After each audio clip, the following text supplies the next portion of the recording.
And welcome back to the show.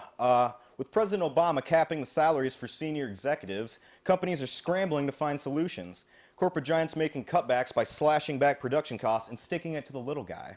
Companies are also keeping their eyes peeled to find innovative ways to save a buck. Citigroup, the financial behemoth, recently decided to take a pawn shop to the cleaners for copyright infringement. The reason? Citigroup claims that the pawn shop's logo closely resembles their own. Citigroup is also seeking all profits made from the pawn shop since it adopted its name, All City. Still, no one has to wonder why Citigroup would make a mess of the store, which places the guns in the hands of criminals and thugs. Is it really wise to upset guys like Nice Eddie? I don't know if you want to be doing that, really. In Des Moines, a neighbor found a 9-year-old dead woman in her backyard. She was frozen. Authorities will conduct an autopsy to determine the cause of death.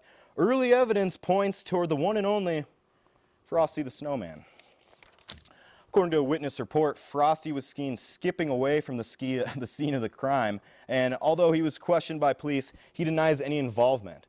Frosty has a known criminal record for an assault against Rudolph the Red-Nosed Reindeer in 2006, and was also caught smoking pot out of his famous corncob pipe in 2007.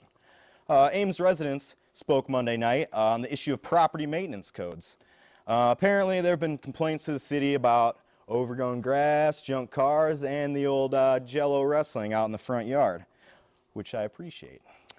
This also proves the long-known fact that old people really have nothing better to do than complain about worthless issues. Just look at that guy. You know, he looks super pissed off right now. He's really getting in there about that overgrown grass. I don't know.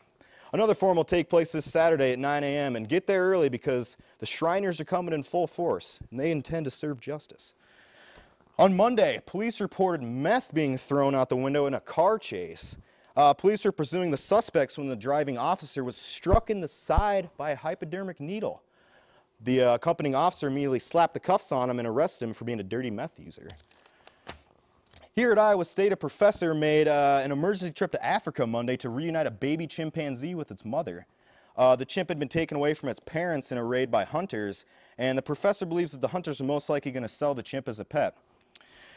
And all I have to say is, yeah, you're probably right. They're actually getting that chimp for me. Thanks for ruining my dream of having a pet monkey named Buttons. You know, he was going to be my butler. I had the little suit, had the little hat. Thanks a lot, guys. You really messed me up there. And Elizabeth Edwards, wife of former U.S. Senator John Edwards, is writing a book. As you may or may not recall, John Edwards was a running mate for John Kerry in the 2004 presidential election. But what really made him famous was his $500 haircuts and his infidelity. Senator Edwards apparently found it hard to keep his hands to himself when he and his wife was diagnosed with cancer.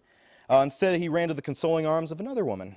The story broke when the National Enquirer, which is known for its celebrity gossip and alien invasions, took a lead and ran with it. And the book entitled Resilience will be on newsstands this spring. But right now, we're going to send it over to our female correspondents, gender experts. What do the women have to say about this, Erica? Thank you, Jordan. Frankly, we're glad that Elizabeth is finally speaking out. We remember her fight with cancer in 2004 and 2007 and the death of her son in 1996. With all the heat she's been packing with the law degree from UNC, it's no surprise that she finally spoke up. She obviously was a very supportive wife of him each time he lost the party nomination, and furthermore, she continued to campaign for him while she battled cancer. Clearly, I would call this a use and abuse situation, and frankly, us women are tired of men treating us as mattresses, if you know what I mean. Amen. With this book, she's going to take a shot at him in the baby maker and hit him where it hurts, in public. She's going to take that fancy pants little image that he's been built up over the years and rub it in the dirt. They've openly disagreed before, so it's no surprise. On things like gay marriage, he was opposed to it while she was openly for it. It's just like a man to think that we're going to cower in his little weenie shadow. Also, Jordan, us women may laugh at our men's dumb jokes, but it's just to make sure he doesn't feel bad about himself. We may stand by his side if he gets fired or loses a promotion, but just for a little bit. If you become a bum for the rest of your life, we're gone.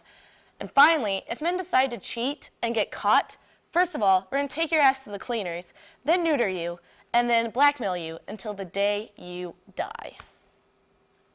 Thank you very much for that insightful report, Erica. You know, you just imagine what those girls are doing out there. But on Monday, Chinese Premier Wen Jiabo became the second leader to have shoe thrown at him when, who was delivering a speech at Cambridge University at the time, watched the anti-communist shoe land a few feet from his side.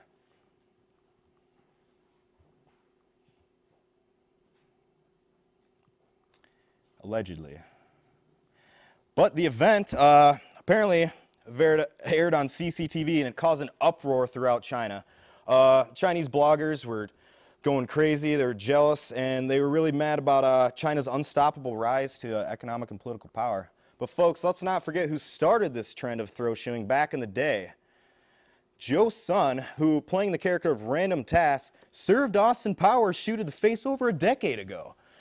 And one might note that he is the son of 2 Chinese immigrants. What an intriguing web life weaves.